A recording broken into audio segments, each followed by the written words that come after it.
Bapak Ibu lansia yang dikasihi Tuhan Yesus Kristus.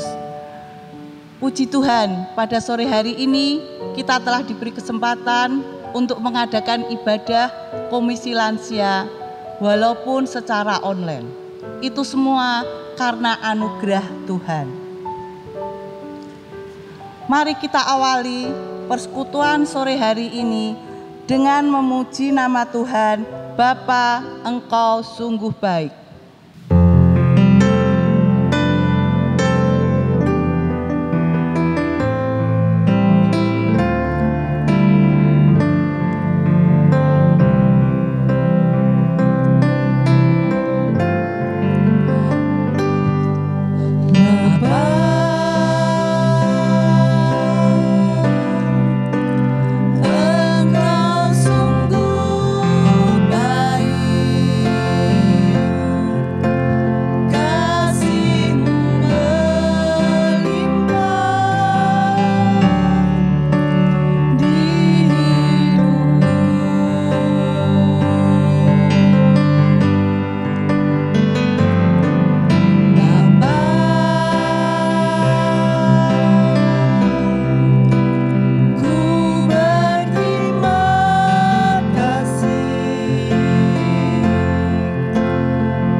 Mari kita berdoa sebelum kita lanjutkan persekutuan Komisi Lansia pada sore hari ini.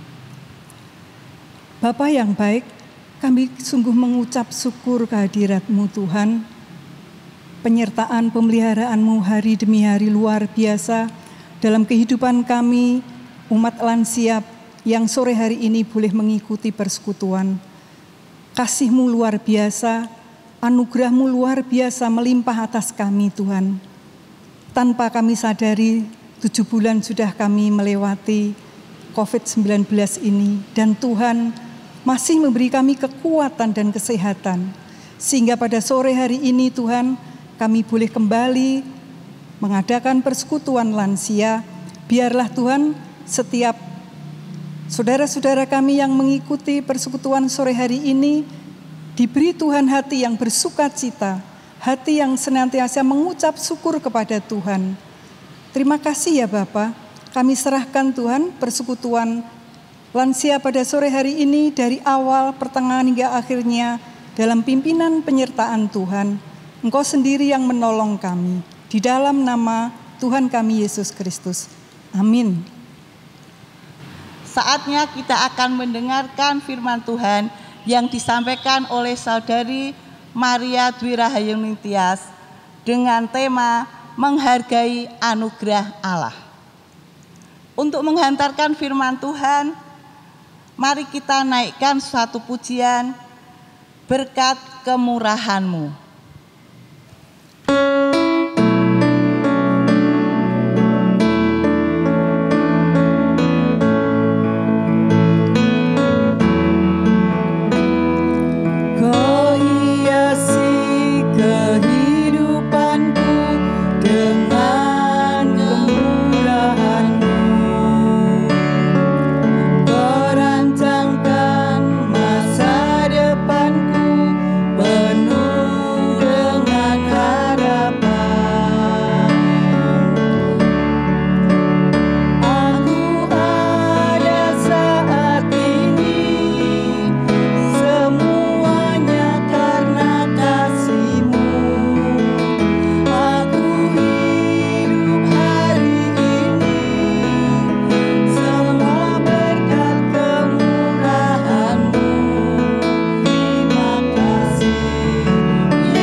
Selamat sore Oma Opa yang terkasih di dalam Tuhan. Bagaimana kabarnya? Semoga Oma dan Opa semua sehat selalu ya. Saat ini kita akan bersama-sama merenungkan kebenaran firman Tuhan. Mari kita bersatu di dalam doa. Tuhan Yesus yang baik, terima kasih untuk sore hari ini. Tuhan memberikan kepada kami kesempatan untuk memuji Tuhan, bahkan sebentar lagi kami akan merenungkan kebenaran firman-Mu. Kami memohon kiranya Tuhan yang boleh menolong kami, supaya kami dapat mendengarkan dengan baik, bahkan kami dapat merenungkan firman-Mu dan melakukannya dalam kehidupan kami. Kami pun memohon kiranya Tuhan boleh memberkati hamba-Mu yang penuh dengan keterbatasan ini. Biarlah hamba-Mu ini boleh menyampaikan pesan Tuhan saja. Terima kasih Tuhan Yesus, kami menyerahkan waktu pemberitaan firman-Mu ke dalam tangan pengasihan-Mu. Demi nama-Mu kami berdoa dan bersyukur. Amin. Oma apa yang terkasih di dalam Tuhan, di dalam sebuah film fiksi tentang sekolah sihir, ada satu sosok yang menarik perhatian saya, yaitu sosok peri rumah. Nah, salah satunya peri rumah ini dia melayani di rumah keluarga penyihir yang jahat. Dia harus mengikuti setiap hal yang diperintahkan oleh tuannya itu. Sayangnya karena tuannya jahat, ia diperlakukan dengan tidak baik. Kalau dia salah atau dia gagal melakukan apa yang diperintahkan tuannya, ia harus melukai dirinya sendiri sebagai hukuman. Sungguh malang peri rumah itu. Bahkan tak jarang peri rumah itu juga harus ambil bagian di dalam perbuatan jahat tuannya untuk melukai musuh sang tuan. Namun akhirnya dalam satu kesempatan peri rumah itu ditebus atau dibebaskan oleh seorang penyihir yang baik hatinya. Peri rumah itu ditebus dengan sebuah kaos kaki sehingga dia bebas. Bukannya dia pergi, peri rumah itu ketika sudah ditebus oleh penyihir yang baik hati, ia memilih untuk mengabdikan hidupnya untuk penyihir yang baik itu. Sebagai tuannya yang baru, apapun yang diperintahkan oleh penyihir yang baik itu akan dituruti oleh peri rumah tadi. Ia menyerahkan seluruh dirinya untuk penyihir yang baik tadi. Nama apa yang terkasih di dalam Tuhan, kisah serupa namun tak sama digambarkan oleh Rasul Paulus demi mendorong umat Tuhan untuk menyadari dan menghidupi jati diri mereka. Dan kita akan merenungkannya di bawah sebuah tema menghargai anugerah Allah. Nah, tema ini tentunya selaras dengan tema umum bulan Oktober, ya. Dan khusus persekutuan hari ini firman Tuhan diambil dari Roma pasal yang 6 ayat 15 sampai 23. Saya akan membacakannya bagi oma opa sekalian. 2 macam perhambaan. Jadi bagaimana? Apakah kita akan berbuat dosa karena kita tidak berada di bawah hukum Taurat, tetapi di bawah kasih karunia? Sekali-kali tidak. Apakah kamu tidak tahu bahwa apabila kamu menyerahkan dirimu kepada seorang sebagai hamba untuk mentaatinya, kamu adalah hamba orang itu yang harus kamu taati, baik dalam dosa yang memimpin kamu kepada kematian, maupun dalam ketaatan yang memimpin kamu kepada kebenaran? Tetapi syukurlah kepada Allah, dahulu memang kamu hamba dosa, tetapi sekarang kamu dengan segenap hati telah menaati pengajaran yang telah diteruskan kepadamu. Kamu telah dimerdekakan dari dosa dan menjadi hamba kebenaran. Aku mengatakan hal ini secara manusia karena kelemahan kamu. Sebab sama seperti kamu telah menyerahkan anggota-anggota tubuhmu menjadi hamba kecemaran dan kedurhakaan yang membawa kamu kepada kedurhakaan, demikian hal kamu sekarang harus menyerahkan anggota-anggota tubuhmu menjadi hamba kebenaran yang membawa kamu kepada pengudusan. Sebab waktu kamu hamba dosa, kamu bebas dari kebenaran. Dan buah apakah yang kamu petik daripadanya? Semuanya itu menyebabkan kamu merasa malu sekarang, karena kesudahan semuanya itu ialah kematian. Tetapi sekarang, setelah kamu dimerdekakan dari dosa dan setelah kamu menjadi hamba Allah, kamu beroleh buah yang membawa kamu kepada pengudusan, dan sebagai kesudahannya ialah hidup yang kekal. Sebab upah dosa ialah maut, tetapi karunia Allah ialah hidup yang kekal dalam Kristus Yesus Tuhan kita. Amin. Semikian jauh pembacaan kita pada sore hari ini. Oma opa yang terkasih di dalam Tuhan, Rasul Paulus menuliskan bagian ini kepada jemaat di Roma dikarenakan pada masa pelayanan Rasul Paulus ada sebuah bahaya yang sering terjadi, yaitu kesalahpahaman atau kegagalan dalam memahami anugerah Allah. Contohnya, ada sebagian jemaat baik di Galatia maupun di Korintus yang beranggapan bahwa karena anugerah Allah dosa mereka sudah diampuni, maka orang percaya atau orang yang percaya kepada Kristus tidak perlu waspada dan tidak perlu melawan dosa. Nah, apa yang benar bisa digunakan secara tidak benar. Demikian juga dengan kebebasan dalam Kristus. Mereka menggunakan kebebasan di dalam Kristus sebagai kesempatan untuk berbuat dosa. Bahkan lebih parahnya lagi, untuk menyombongkan dosa mereka. Pikirnya, bolehlah berbuat dosa, kan sudah ditebus, kan sudah diampuni, kan sudah tidak di bawah hukum Taurat lagi, sudah bebas, jadi gak perlu mentaati hukum Taurat lagi. Itu yang ada di pikiran mereka. Padahal Oma Opa tidak seperti itu ya.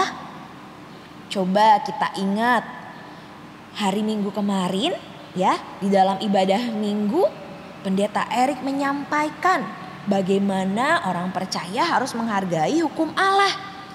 Ditegaskan di sana bahwa Yesus hadir bukan untuk meniadakan hukum Taurat, tetapi untuk menggenapinya.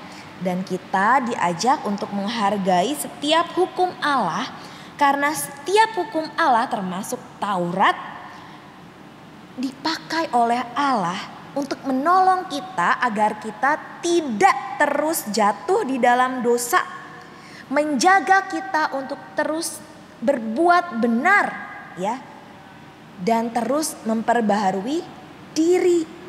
Nah, jika kita dengan setia melakukan hukum Allah, kita harus melakukannya sebagai bukti cinta kita kepada Tuhan, dan dengan demikian kita juga menghargai anugerah Allah itu sendiri.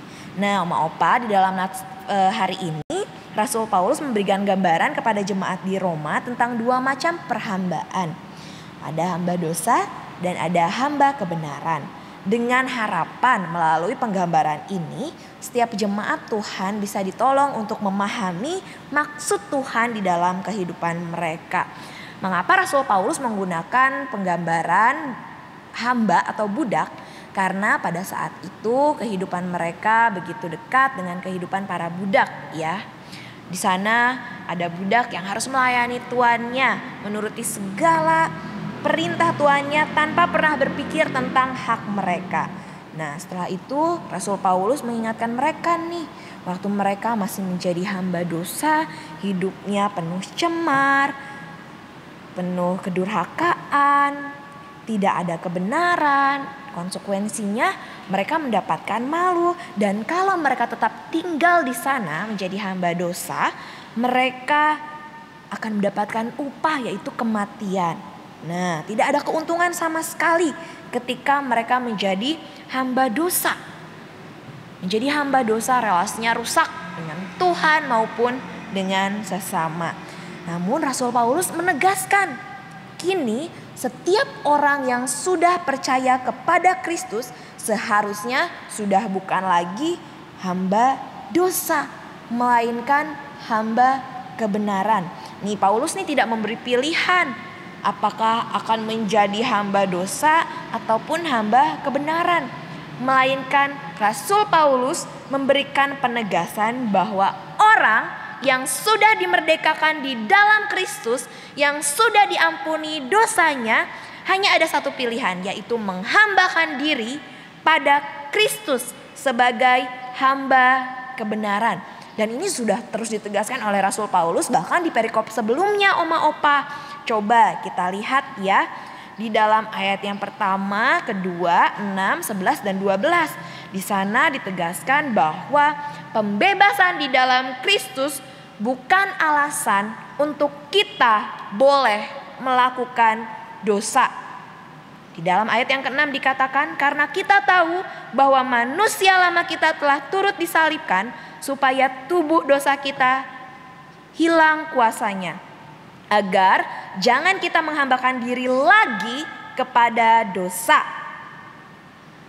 Dan ayat 11 sampai ayat yang ke-12 berkata, kamu telah mati bagi dosa, tetapi kamu hidup bagi Allah dalam Kristus Yesus. Sebab itu hendaklah dosa jangan berkuasa lagi di dalam tubuhmu yang fana, supaya kamu jangan lagi menuruti keinginannya. Nah, kita diajak nih untuk menyerahkan anggota-anggota tubuh kita sebagai senjata kebenaran. Dan setelah kita dimerdekakan di dalam Kristus, kita menjadi hamba Allah, kita akan beroleh buah ya, yang membawa kita kepada pengudusan, dan sebagai kesudahannya ialah hidup yang kekal. Namun oma opa gak jarang ya kita seringkali jatuh seperti jemaat Tuhan pada zaman Rasul Paulus. Kita yang sudah dibebaskan seringkali malah kebablasan. Kita tidak menghayati dan menghargai kebebasan dengan tepat. Itu yang mungkin seringkali oma opa dan saya alami. Nah, oma opa, ada seorang kameramen ya, asal New Zealand yang bernama Olaf Wick. Nah, suatu kali dia diculik dan disandra selama 13 hari.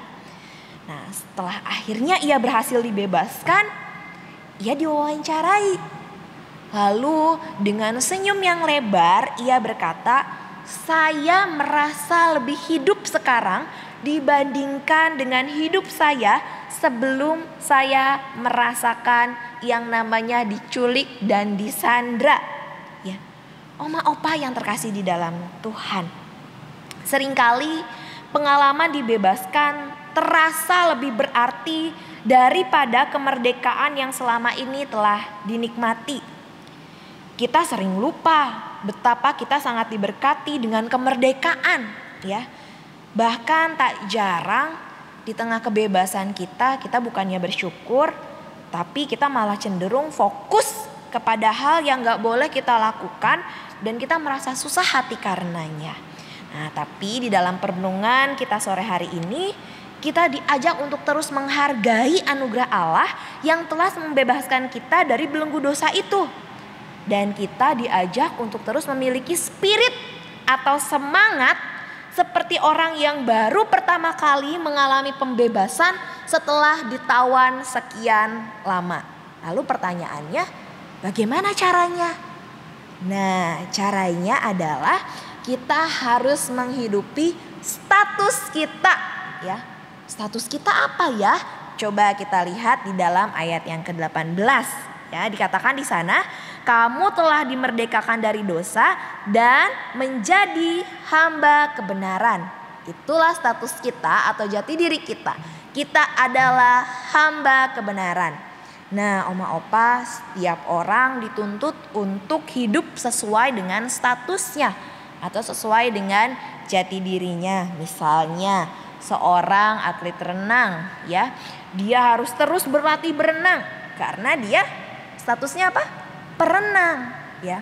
Lalu seorang dokter, ia dituntut untuk mengobati orang yang sakit karena dia statusnya adalah dokter yang tugasnya memang harus mengobati orang yang sakit. Demikian juga dengan kita, status kita sebagai hamba kebenaran menuntut kita untuk terus berlaku benar. Nah, ciri-ciri orang yang menghargai anugerah Allah, sikap hidupnya berubah total karena Kristus yang hadir dalam dirinya telah memerdekakan dia dari belenggu dosa atau memerdekakan kita. Yang kedua, hidup bagi Kristus, bertindak dan berjalan sesuai dengan rencana Allah dan terus meneladani kehidupan Kristus, ya, seperti komitmen kemuridan kita. Lalu menjaga kekudusan hidup karena kita sudah menerima anugerah pembenaran. Selanjutnya menyangkal dan memikul salib. Dan yang terakhir, dengan segenap hati mentaati pengajaran yang telah kita terima. Seperti yang dikatakan di dalam ayat yang ke-17.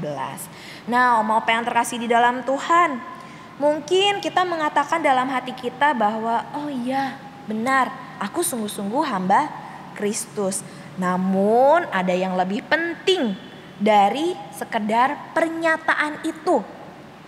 Karena kesungguhan di dalam hati perlu dibuktikan melalui tindakan nyata. Kita kan sudah menerima nih ajaran yang benar. Nah, kita harus mewujudkannya dalam ketaatan yang praktis. Tapi oma opa jangan berpikir ya, alah berbuat apa? Uang udah semakin tua, semakin tidak bisa mengerjakan banyak pekerjaan. Bahkan mengerjakan pembaharuan, enggak deh. Jangan berpikir seperti itu oma opa. Ingat ya, kita bulan lalu diingatkan bahwa sekalipun fisik kita terbatas, Namun di usia tua tidak ada pekerjaan rohani yang tidak kita lakukan, ya. Artinya pekerjaan rohani semuanya bisa kita lakukan. Terutama pembaharuan diri. Kita bisa berdoa, ya. Kita bisa melatih diri untuk tidak lagi berbuat dosa. Sebaliknya, kita berlaku benar sambil menghayati kasih karunia Allah yang sudah dilimpahkan ke atas kita, yang sudah memerdekakan kita dari dosa dan menguduskan kita dalam kebenaran. Contoh nyatanya, kita bisa melatih diri dan mengajak seluruh anggota keluarga kita untuk tekun membaca, merenungkan, dan menaati setiap ajaran Alkitab yang disampaikan di dalam bacaan kita ayat yang ke-15b sampai ke-19. Kita juga bisa berdoa bagi saudara-saudari kita. Kita bisa menyapa teman kita via telepon untuk berbagi kisah kasih Tuhan di dalam kehidupan kita. Kita bisa menguatkan yang lemah. Dan khusus di masa pandemi ini, seperti yang disampaikan di dalam ibadah minggu ini, protokol kesehatan juga bisa dihayati sebagai hukum Allah yang perlu kita hargai dan patuhi. Dan semuanya itu kita lakukan sebagai wujud takut dan cinta kita kepada Tuhan. Sebagai hamba Tuhan, kita harus aktif mengikuti Tuhan kita, bertindak menyerahkan diri kepada Kristus yang telah membenarkan kita agar kebenarannya berbuah di dalam kehidupan kita. Gaya hidup berdosa dan tiap perbuatan dosa udah gak cocok lagi dilakukan oleh orang percaya yang hidup di bawah kasih karunia Allah. Apakah mudah? Gak ya, susah, betul, susah. Maka dari itu kita harus terus berlatih. Nah, Oma Opa, suatu hari saya pergi ke rumah seorang ibu yang sudah lanjut usia dalam perkunjungan. Lalu ketika saya mau pulang, saya tanya, "Ibu, mau saya doakan apa?" Nah, biasanya kan Oma Opa kalau dikunjungi berdoa minta didoakan supaya sehat, ya. Tapi berbeda, ibu ini minta didoakan supaya apa? Supaya punya hikmat, ya. Supaya punya hikmat agar bisa mengendalikan pikiran, hati, dan yang terutama perkataan. Wah, saya tanya-tanya kenapa nih? Lalu ibu itu bilang, iya soalnya semakin tua seringkali mulut ini susah direm. Seringkali mulut ini mengucapkan perkataan-perkataan yang menyakiti. Secara sadar tidak sadar menyakiti orang di rumah, anak, cucu, menantu. Bahkan kadang ya mulut ini susah direm untuk menceritakan hal-hal yang tidak baik. Makanya perlu hikmat Tuhan. Wow, luar biasa. Saya rasa syukur kepada Allah. Omah ini atau ibu ini meminta agar Tuhan memberikan dia hikmat untuk terus diperbaharui hidupnya. Supaya hidupnya boleh terus menjadi berkat. Nah, ayo Oma Opa coba renungkan secara pribadi. Hal buruk apa yang masih sering Oma Opa lakukan sampai hari ini? Jika sudah ketemu, saatnya kita minta sama Tuhan untuk tolong kita supaya kita bisa terus berlatih untuk tidak melakukan hal buruk itu lagi. Oke, Oma Opa?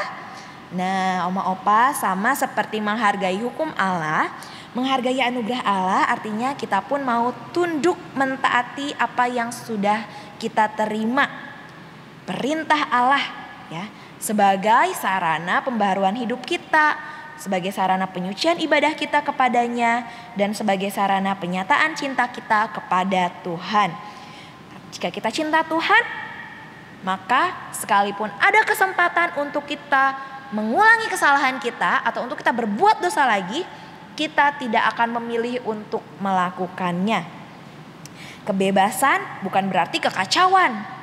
Kebebasan di dalam Kristus adalah untuk disyukuri, ya, bukan untuk dimanipulasi. Tuhan sudah memilih untuk mengasihi kita, membebaskan kita dari dosa dan memberikan kepada kita hidup yang kekal. Dan Ia berharap kita berbuah. Semoga tidak ada lagi yang berpikir, udah tua begini Nggak bisa berubah, orang udah begini setelannya dari dulu. Tidak boleh seperti itu. Justru sudah tua harus semakin berbuah. Ya, karena kasih karunia Tuhan selalu memberikan kesempatan kepada kita untuk kita bisa memperbaiki apa yang perlu kita perbaiki dalam diri kita. Nah, mari Oma Opa, yuk coba kita katakan di dalam hati kita, kasih karunia Allah memampukan saya untuk berubah dan berbuah. Kita ulang sekali lagi ya Oma Opa, kasih karunia Allah memampukan saya untuk berubah dan berbuah. Tuhan memberikan kesempatan kita hidup sampai hari ini. Artinya Tuhan masih memberikan kepada kita kesempatan untuk terus memperbaharui diri. Kiranya Tuhan memampukan kita sekalian untuk terus memperbaharui diri kita, untuk senantiasa merenungkan, menghayati, dan melakukan perintahnya serta menghidupi jati diri sebagai hamba kebenaran, sebagai wujud cinta kita kepada Allah. Amin. Mari kita berdoa. Tuhan yang baik, terima kasih untuk firman-Mu. Kami tahu Tuhan begitu mengasihi kami. Kami mohon ampun jika selama ini sebagai orang yang memiliki status sebagai hamba kebenaran, kami seringkali gagal. Mungkin kami masih sering berbuat dosa, mendukakan hati Tuhan. Mohon kiranya Tuhan boleh memulihkan kami, Tuhan menolong kami untuk terus hidup, menghidupi jati diri kami sebagai hamba kebenaran. Dan kami mau melakukan semuanya itu sebagai wujud kasih dan cinta kami kepada Tuhan. Terima kasih ya Tuhan. Kami percaya Roh Kudus yang akan menolong kami untuk diperbaharui hari demi hari. Terima kasih ya Yesus, demi nama-Mu kami berdoa dan bersyukur. Amin. Demikianlah tadi kebenaran firman Tuhan yang telah disampaikan oleh Saudari Maria. Berbahagialah setiap kita yang tidak hanya mendengarkannya, tetapi akan melakukan dalam setiap kehidupan kita hari lepas hari. Bapak Ibu lansia yang kami kasihi, biarlah kita tetap hidup dalam terang firman Tuhan. Seperti pujian yang akan kita nyanyikan bersama pada sore hari ini, Ajarku Berharap. Tuhan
persekutuan lansia telah selesai. Untuk doa berkat dan doa penutup akan disampaikan oleh Saudari Maria, dan kita akan lanjutkan nanti dengan pujian Bapa. Terima kasih. Mari kita berdoa. Tuhan yang Maha Baik, kami mengucap syukur kalau sore hari ini kami boleh bersekutu bersama dengan Komisi Lansia melalui tayangan persekutuan secara daring.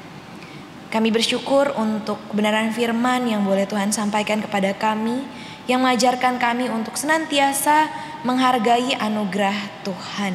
Di samping itu Tuhan, sambil kami terus melatih diri, kami pun memohon kiranya Tuhan boleh memampukan kami mengerjakan bagian kami, khususnya di tengah pandemi ini. Ya Tuhan, kiranya Tuhan juga yang boleh terus berkarya, supaya pandemi ini boleh segera berakhir dan kami bisa kembali bersekutu di rumah Tuhan, bertemu dengan saudara seiman kami.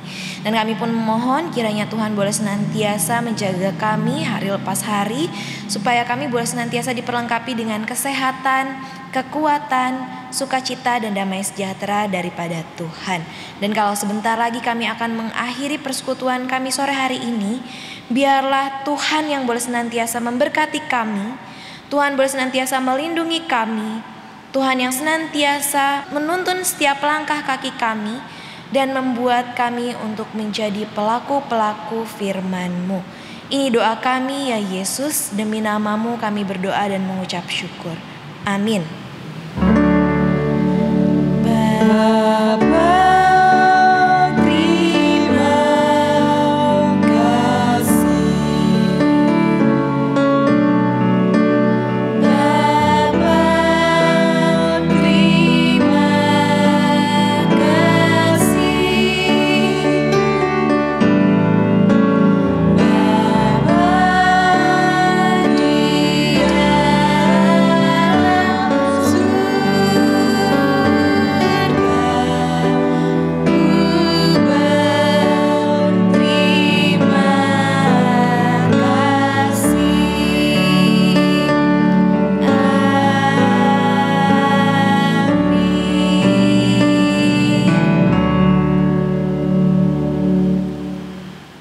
Bapak Ibu lansia yang kami cintai di dalam Tuhan Yesus, persekutuan kita telah berakhir. Sampai jumpa untuk persekutuan yang akan datang. Jangan lupa tetap jaga kesehatan, Jaga jarak, cuci tangan dengan air yang mengalir dan sabun. pakai masker. Jangan lupa tetap makan makanan yang bergizi dan istirahat yang cukup. Sampai jumpa. Tuhan Yesus memberkati.